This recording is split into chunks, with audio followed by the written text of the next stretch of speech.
Hello class, welcome to the video in section 2.5 on concavity. As you're watching the video, please take down any important notes, equations, formulas, statements, or drawings, and feel free to pause or review the video at any point, or even replay the video if you don't understand it. Your summary and your online question whisk is due the next day in class.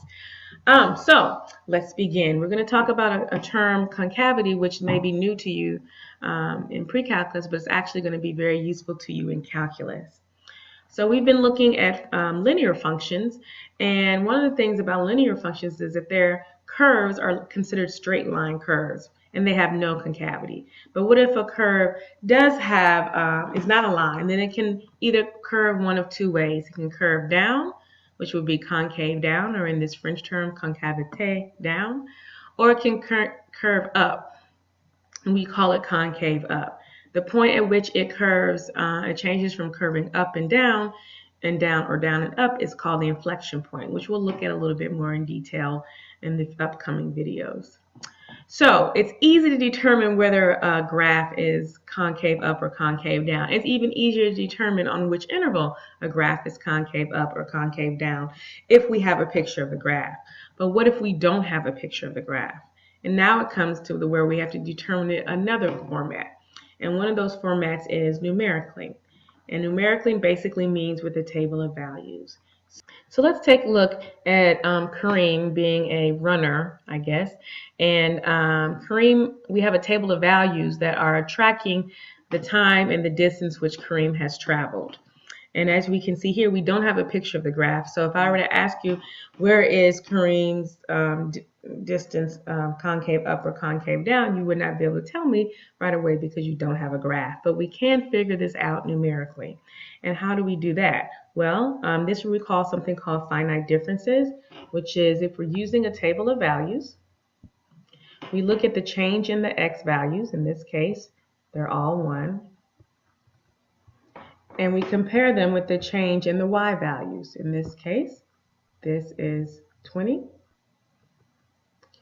This is 15, 10, 7, 5.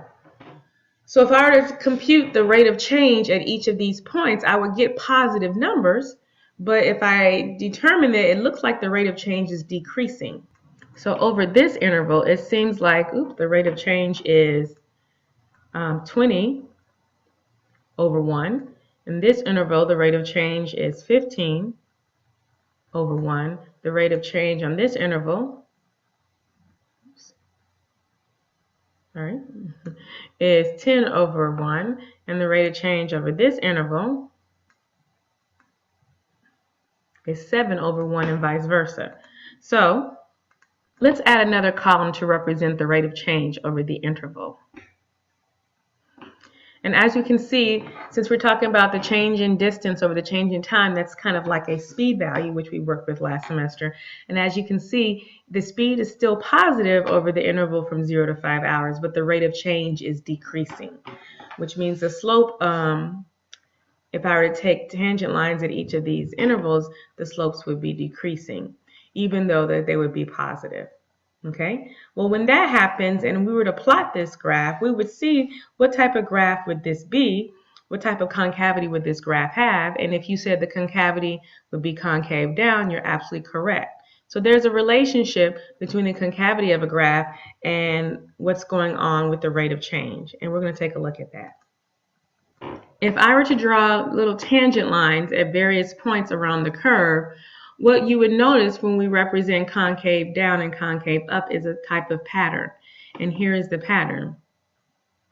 When it's concave up, the slopes of the consecutive segments are increasing throughout the interval. They're increasing in steepness. When it's concave down, the slopes of these tangent segments are decreasing throughout the interval, which is what we saw in the previous thing with Kareem's distance. Oops, let me move that up there so you can see that. The slopes were decreasing, even though the slopes were still positive, and we ended up with concave down.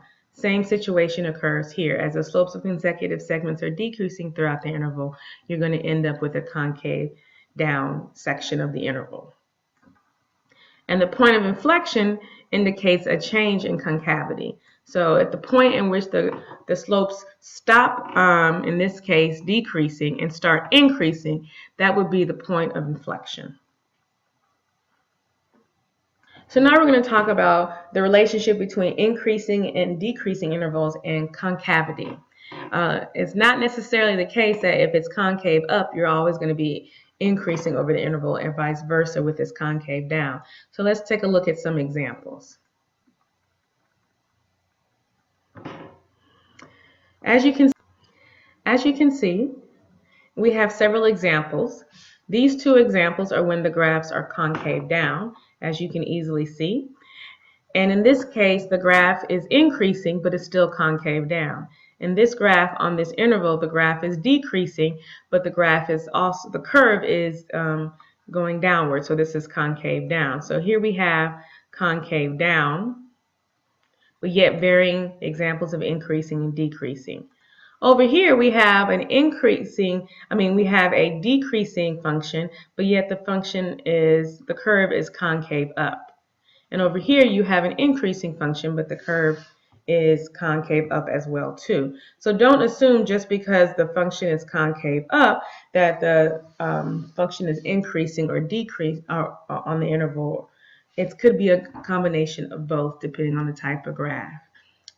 So we have a statement which says, basically, if a function whose rate of change increases, gets less negative or more positive, then the graph of f is concave up.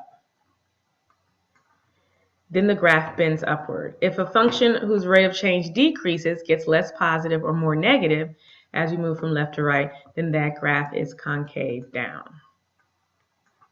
In conclusion, we have been talking about types of concavity, determining concavity of a graph graphically, determining concavity numerically, and then relationship between increasing and decreasing functions and concavity. As you are preparing to work on the practice problems, please note that the practice problems will include you having to determine what is concave up and what is concave down, as well as on which intervals they occur. So enjoy, and I will see you in class.